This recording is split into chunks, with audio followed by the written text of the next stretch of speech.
नमस्कार दोस्तों, बेबाक भाषा के इलेक्शन वॉच में आपका स्वागत है। अंततः चुनाव प्रचार थम गया, 7वें चरण के लिए मतदान रुक गया है। 1 तारीख को मतदान पड़ेगा और इस बीच सबसे बड़ी खबर यह है कि देश के अवतार स्वरूपी प्रधानमंत्री जी ने घोषणा की है कि वह मौन रहेंगे। मौन रहना तो मोदी जी आपको बनता ही था, बहुत ज्यादा जरूरत थी। दिल से हम क्या बताएं, शायद 140 करोड़ जो आपका परिवार है, जो भारतीय नागरिक हैं, वे सब मन से मान रहे थे कि मोदी जी बस बस बस अब मौन धारण कर लीजिए, अब मौन धारण कर लीजिए। और वह भी इसलिए खास तौर से क्योंकि इस चुनाव प्रचार में जिस तरह से आपने अनर्गल प्रलाप किया है, जिस तरह से आपने झूठ बोला है, एक से बढ़ के दूसरा झूठ बोला है, वह तो अपने आप में इतिहास बना गया है। अमेरिकी राष्ट्रपति डोनाल्ड ट्रंप के बारे में कहा जाता है कि जब वे सत्ता में थे तब उन्होंने तकरीबन 35,000 झूठ बोले थे। अब पता नहीं यहां कोई अध्ययन कर पाएगा कि नहीं, लेकिन जो क्रोनोलॉजी है वह तो जबरदस्त है। और खास तौर से 2024 का चुनाव, जिसमें आपने अपने को खुद ही बता दिया कि आप बायोलॉजिकली पैदा नहीं हुए हैं, आप सीधे अवतार हैं। यानी अब तो मौन बनता है, मेडिटेशन बनता है। आइए मेरे साथ जरा देखते हैं क्रोनोलॉजी। मध्य प्रदेश, उड़ीसा की राजधानी, मिजोरम की धरती से, कश्मीर से, हरियाणा की जमीन में, जुहू बीच, मुंबई, हैदराबाद से।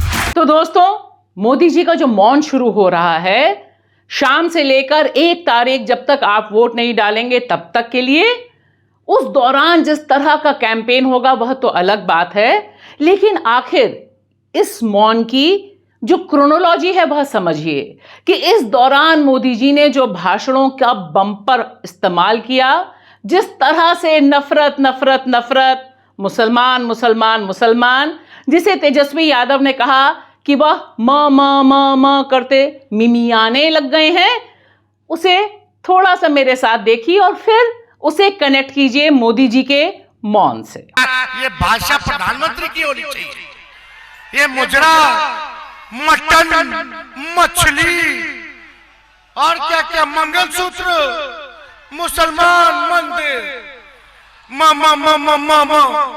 खाली यही कर रहे, मिमिया रहे।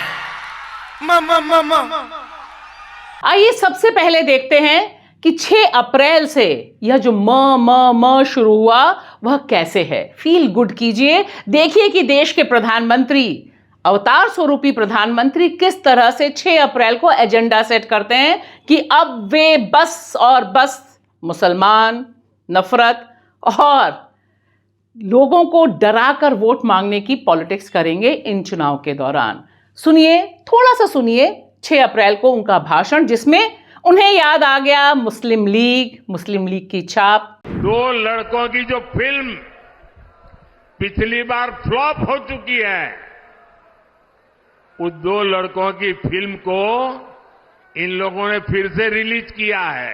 अरे काठ की हांडी को ये इंडी गठबंधन वाले कितनी बार चढ़ाएंगे। कांग्रेस के घोषणा पत्र में पूरी तरह मुस्लिम लीग की छाप है। और फिर मोदी जी को लगा कि सिर्फ मुस्लिम लीग कहने से, सिर्फ कांग्रेस के जो घोषणा पत्र है, जो न्याय पत्र है, उस पर निशाना साधने से बात नहीं बनेगी। लिहाजा उन्होंने अब निशाना साधा द ग्रेट मंगलसूत्र। जी हां, राजस्थान के बनासवाड़ा में देखिए किस तरह से हिंदू औरतों को डराया उन्होंने कि अगर ये वो इंडिया नहीं बोलते हैं क्योंकि इंडिया से बहुत मुश्किल हो जाती है, वो बोलते हैं इंडी गठबंधन आ गया तो आपका मंगलसूत्र तक ले लेगा।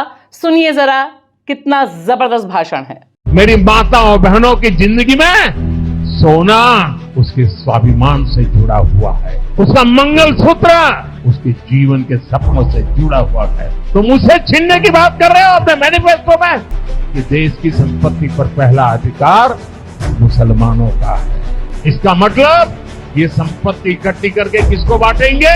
जिनके ज्यादा बच्चे हैं उनको बांटेंगे, घुसपैठियों को बांटेंगे। तो देखिए यहां पर द ग्रेट मुसलमान घुसपैठिया हो गया। यहां पर द ग्रेट मुसलमान जो 140 करोड़ के उनके परिवार में भी शामिल है, वह हो गया ज्यादा बच्चे पैदा करने वाला और उसकी संपत्ति सब कुछ होने वाला। यह तो आपने सुन ही लिया, लेकिन मामला बस यहां तक रुका नहीं। अब आगे देखिए, क्रोनोलॉजी बहुत जबरदस्त है। 22 को यह बोला तो 24 को फिर वो ले आए कि एक्सरे मशीन आएगी, आपके घर में जो बर्तन रखे हैं उनको भी उठा के ले जाएंगे, उसके अंदर जो गहने रखे हैं उसको भी उठा के ले जाएंगे। यानी दो डर मोदी जी के दिमाग में बहुत रूल करने लग गए 6 अप्रैल के बाद से, मुसलमान और कांग्रेस के नेता जिसे वे कहते हैं शहजादे। तो देखिए यहां पर उनका भाषण। कांग्रेस एक्सरे कराने वाली, एक्सरे मालूम है ना, उनके नेता बोल रहे एक्सरे करेंगे और आपके लॉकर में क्या पड़ा है वो खोज के निकालेंगे, आपके घर में क्या पड़ा है वो खोज के निकालेंगे। अगर माताओं बहनों ने थोड़ी पूंजी बचाई होगी और अनाज के डिब्बे में रखती हैं तो एक्सरे करके वो भी खोज के निकालेंगे। लॉकर में रखे आपके गहने हो, महिलाओं का मंगलसूत्र हो, कांग्रेस सब कुछ खोजने में लगेगी। और फिर the great Agra, the great Uttar Pradesh, और वहां पर भी उसी ढंग का डर, उसी ढंग का खौफ, उसी ढंग से टारगेट सिर्फ और सिर्फ नफरत, नफरत और नफरत पे। सुनिए। लॉकर में पहुंचेगी। अरे किसी गरीब मां ने कुछ अपनी बेटी के लिए बचा करके रख करके जवार बाजरे के डिब्बे में रखा है ना, तो उनकी एक्सरे वहां भी पहुंचेगी। इन्होंने मंगलसूत्र दबा के रखा है तो वहां भी इनकी एक्सरे पहुंचेगी। आधे से ज्यादा सरकार उस पर कब्जा कर लेगी, बाकी बचा वो आपके नसीब में आएगा। और फिर मोदी जी को लगा कि अब कुछ बहुत इनोवेटिव करना चाहिए जो किसी ने आज तक ना किया हो। इसके लिए उन्हें भरोसा था गुजरात की धरती में, और गुजरात की धरती में पहुंचे मई में, और देखिए उन्होंने क्या दांव खेला है। 2 भैंस है तो 1 भैंस ले जाएंगे। किसी ने सोचा था कि प्रधानमंत्री ऐसा डर दिखाएंगे? आपको विश्वास नहीं होगा, इसलिए हम सारी क्रोनोलॉजी आपके सामने पेश कर रहे हैं। सुनिए द ग्रेट भैंस भाषण। તમારી પાસે 2 ભેંસ હોય તો 1 ભેંસ કોંગ્રેસ વાળા કહે છે સરકારમાં આપી દો, 1 તમારા છોકરાને આપવાની। કેમ? તો અમારે 1 ભેંસ हमारी वोट बैंक में આપવાની છે। पास 2 घर है, यहाँ गांव में घर है, और बच्चों के लिए आपने जयपुर जोधपुर में अगर एक छोटा फ्लैट ले लिया है तो एक्सरे करेंगे कि भाई 2 घर है, 1 वापिस दो सर। और फिर उन्हें याद आता है LIC का भाषण, जीवन के साथ भी जीवन के बाद भी।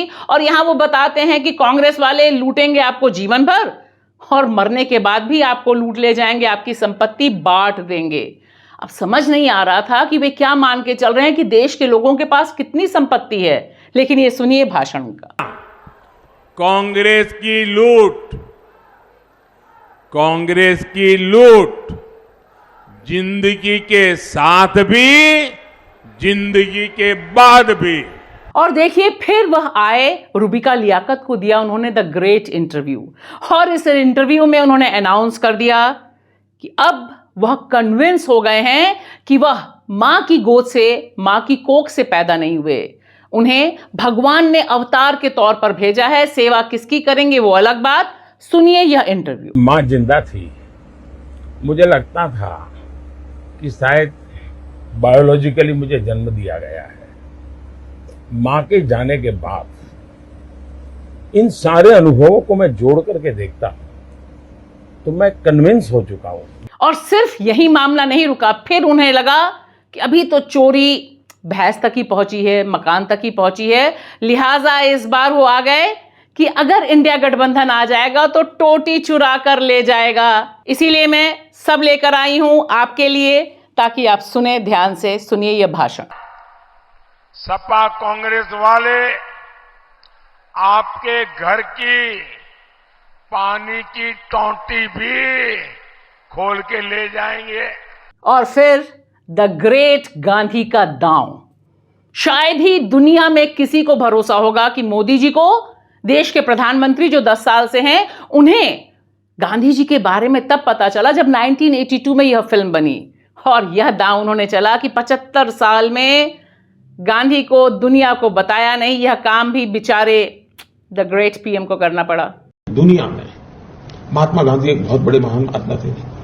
क्या इस 75 साल में हमारी जिम्मेवारी नहीं थी क्या कि पूरी दुनिया महात्मा गांधी को जाने? कोई नहीं जानता, मैं आपको न मुझे। पहली बार जब गांधी फिल्म बनी तब दुनिया में क्यूरियोसिटी हुई, अच्छा ये क्या कौन है? हमने नहीं किया जी। और फिर जो अंत किया उन्होंने वह तो जबरदस्त है। दरअसल वहीं से लोकतंत्र, जिसे उन्होंने अपने इंटरव्यू में कहा लोकचंद, ध्यान से सुनिए, वरना लोकचंद्र बर्बाद हो जाएगा। सुना ना, लोकचंद। तो अंत में उन्होंने समझाया कि यह जो लोकचंद है जो संकट में फंस गया है, इसका मतलब यह मत समझ लेना कि मोदी ऐरा गहरा है। मोदी बदला लेना जानता है।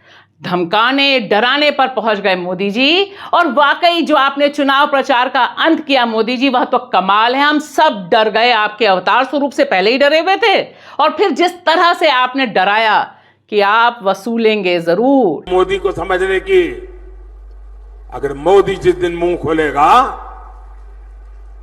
तुम्हारी 7 पीढ़ी के पाप निकाल करके रख दूंगा। मुझे लग रहा है कि जब आप जाएंगे कन्याकुमारी और वहां पर मौन व्रत धारण करेंगे, लाइट कैमरा एक्शन कैसे चलेगा वो तो हम देखेंगे, लेकिन इतना मौन व्रत तो बनता ही है। आखिर इतना जहर उगला है, इतना झूठ बोला है आपने, इस झूठ को थोड़ा पचाना भी तो पड़ता है। डाइजेशन का मामला होगा। डेफिनेटली आई ग्रेटली रिस्पेक्ट आपका अवतार स्वरूप, डंडे बरसाने वाला स्वरूप मोदी जी।